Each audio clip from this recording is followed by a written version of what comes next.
That's the worst I've ever seen them. But I'm not a mechanic. All the way down to there. Oh, that works nice.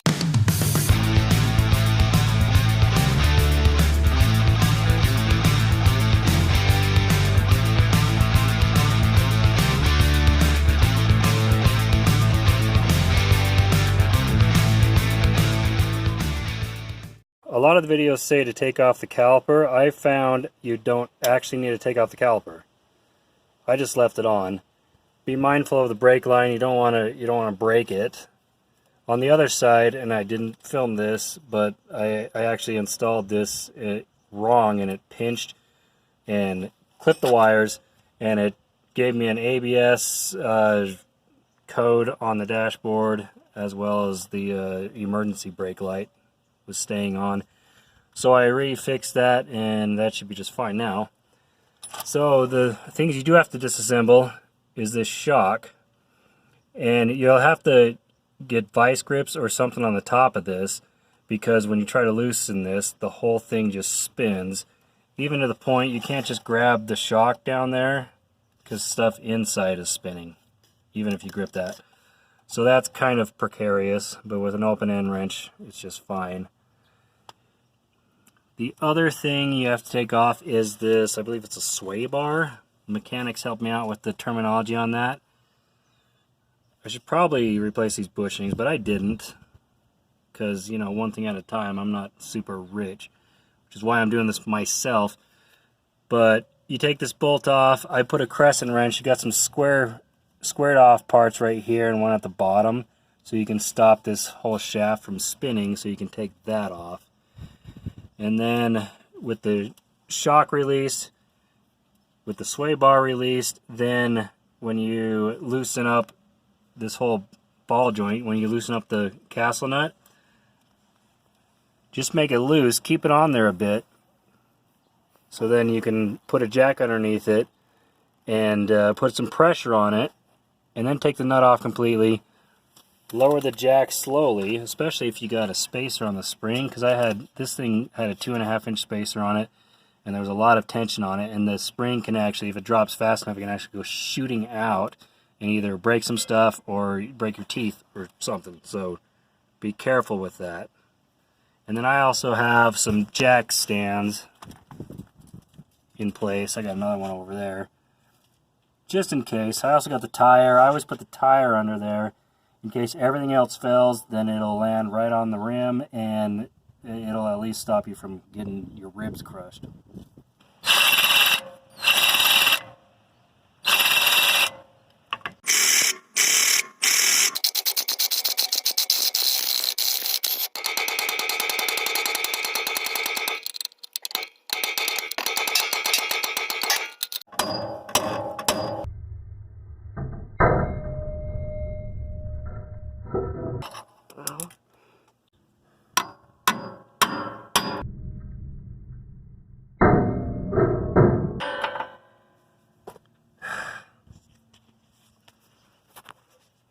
These nuts and bolts, 5/8 of an inch. The bolt goes up through the bottom, so that way you don't interfere with your bump stop.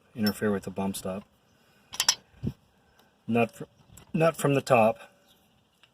Don't forget, there's a cotter pin in these, and some of them come with a greaser that you got to put them in. I didn't put it in on the other side, and now I got to do it around the tire. So consider that. These are torqued down. Look up the torque specs for your vehicle. I torqued mine to as tight as I could. I don't own a torque wrench. One thing that I did a couple times, this castle nut has this hole right here, so you can insert the cotter pin later. What I keep on doing is I keep on orienting this thing so it makes it really irritating to get it in and bend a tab. So if you can, kind of pry on that thing and get it to spin so that you can put it in a way you can get it in. The last one I put in, it was facing like this, and it ran into this bump stop, and well, you can see the tolerance isn't very good on that. been rubbing. That's because of the ball joint going out, and then I also added a spacer, which is when I found out that the ball joint was going out. So this ought to fix this. I took the spacer out, put in a smaller spacer and a new ball joint, so that should be a lot better than it was anyways. To get this new ball joint put into place, it doesn't press necessarily, but this upper arm, this is kind of flimsy. It's just got these rubber bushings putting a little friction on it, so you can actually lift this up and then push it down into place. That way you don't have to mess around with the jack and jack stands and everything to get that to fit where it goes. And then you can reach your hand under there and put the castle nut on. I got the cotter pin in, I got it flared down, so it's not going to come out. This castle nut, this one is 7/8 of an inch, but the one I took off happened to be 13/16 of an inch. I'm not sure why that is. It seems to fit just fine, but maybe it's just an upgrade, a little bit stronger. Anyways, for your information, 7/8 on the new one and 13/16 on the old one. These were the old spacers I took out.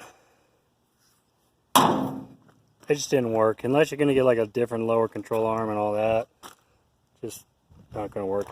This is the new one. This was like bushing material, like a rubber of some sort, but it was pretty solid. It wasn't aluminum like that. But this was only 1.5 inches. These are 2.5 inches. Here's the old ball joints. I mean, this one, which I believe was the passenger side, isn't quite as bad, but you can see this one is just totally hammered.